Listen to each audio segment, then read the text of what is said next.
Ay, nako, maayong Martes sa inyong lahat, ha? Well, siguro naman, nabalitaan nyo na, no? Naghain na po ako ng aking counter affidavit. At syempre, ang katotohanan naman, kinailangan akong pumunta sa isang konsulado ng Pilipinas para magsumpa ng aking counter affidavit.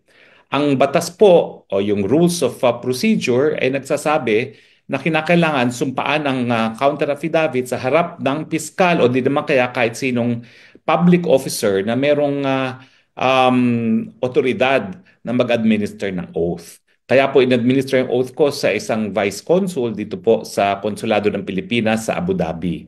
Pumunta po ako ng Abu Dhabi para sumumpa lamang at alam niyo naman po talaga, no, pinangangalagaan natin ang kalayaan natin dahil ako'y naninindigan na yung arrest order ng Quad Committee na yan ay labag sa ating saligang batas at paglalaban ko po ang aking karapatan pangtao. 34 years na po ako nakikipaglaban para sa karapatang pantao ng iba. Bakit hindi ko naman paninindigan ang sarili kong karapatan? Naiulat din si Commissioner Joel Viado na sa totoo lang masakit sa akin dahil kaibigan ko yan no kami law school, no?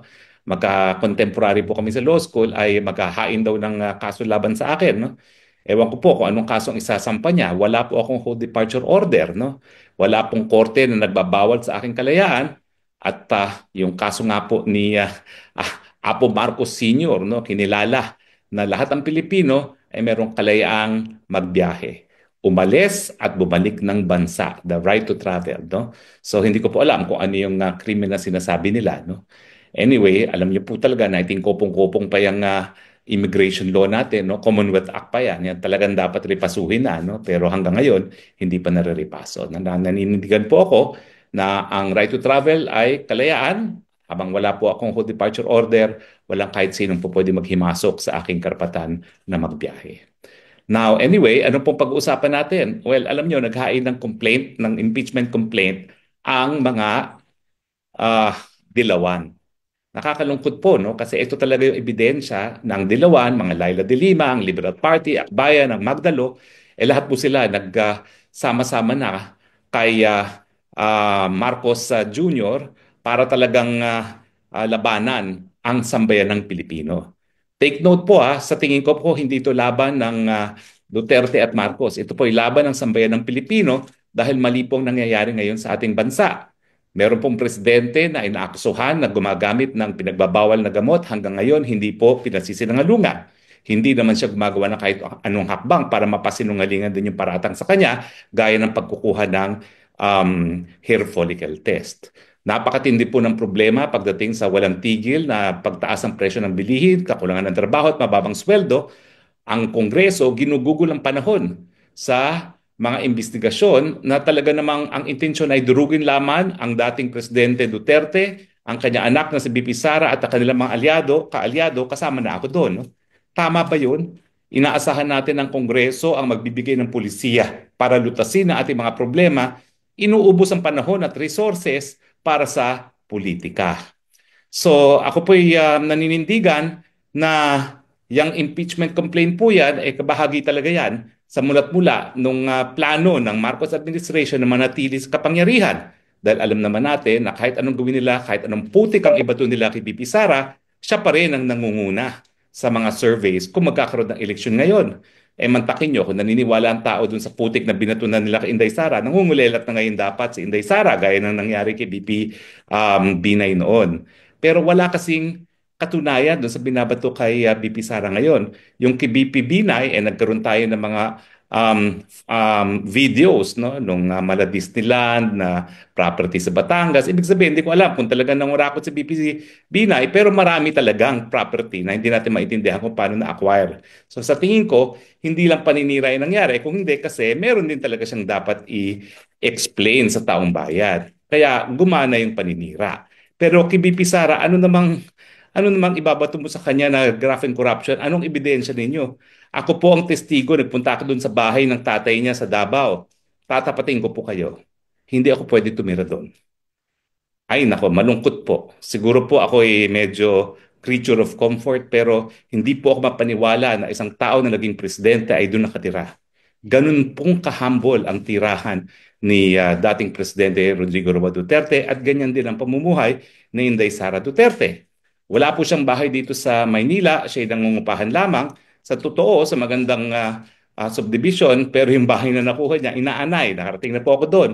Inaanay na po at talagang wala silang magawa, no? Dahil luma na yung bahay, kahoy lamang at ang problema talaga nila, kahit anong imape ko nila dyan, eh talagang unti-unti nang kinakain ng mga anay, no? So, anong maibabato nilang graft and corruption dyan?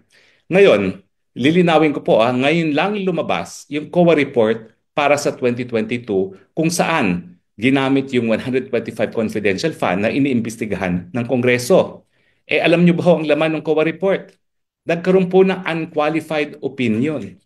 Ano ibig sabihin ng unqualified opinion ng COA? Ibig sabihin wala silang nakikitang irregularidad sa pamamaraan na ginastos ang pondo ng Office of the Vice President noong 2022. Paano ngayon sila maghahain ng isang impeachment complaint na nakabase sa graph of corruption na merong unqualified opinion ang COA na walang kababalaghang nangyari sa paggastos ng kahit anong pondo sa Office of the Vice President kasama na yung confidential fund na yan. So, isa po kasi yan doon sa kinikilala nating basehan para mag-impeachment, graft and corruption.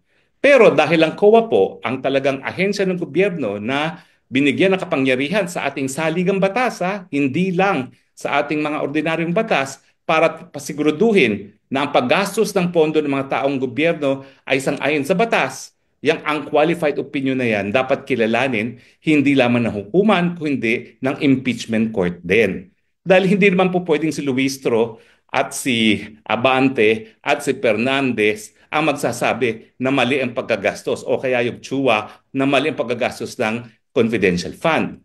Ang tanging ahensya na may ganyang desisyon ay ang COA. Eh nagsalita ng COA.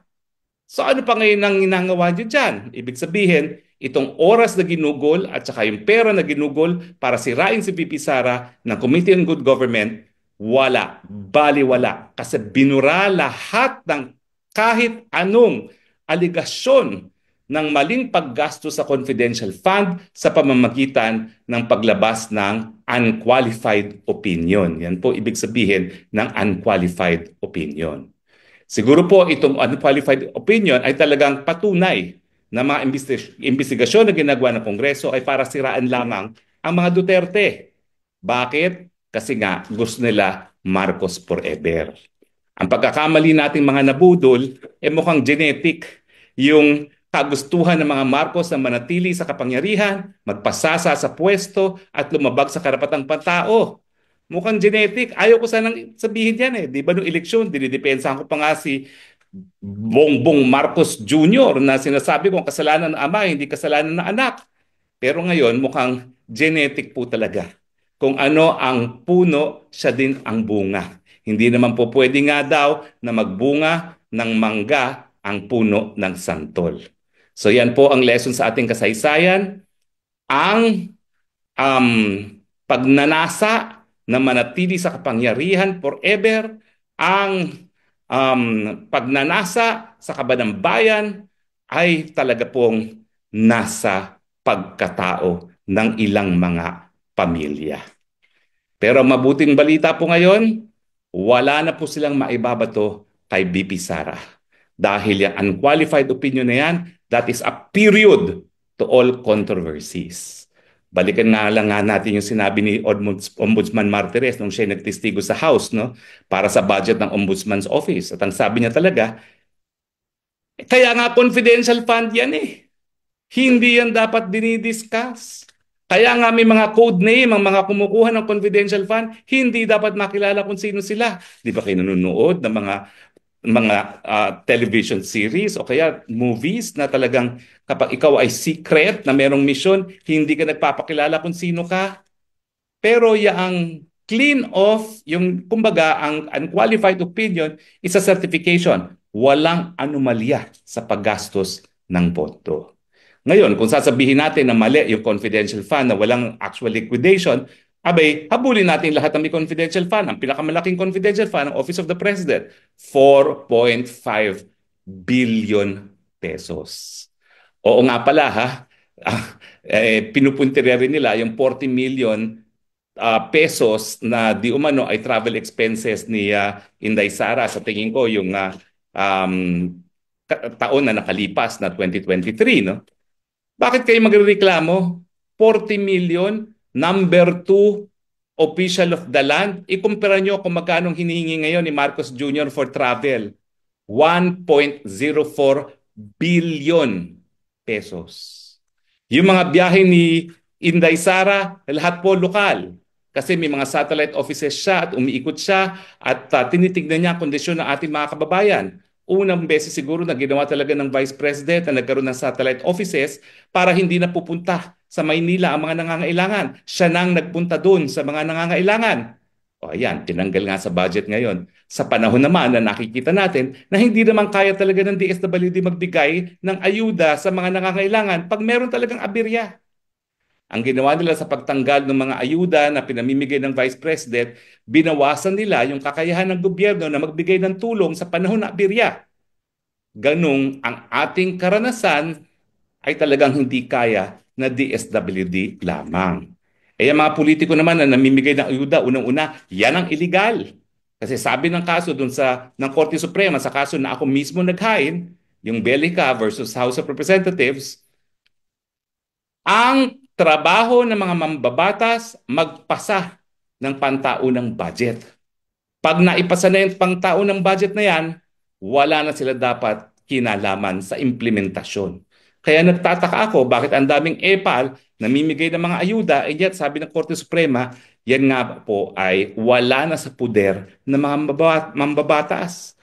Ehekutibo namin ganyang katungkulan.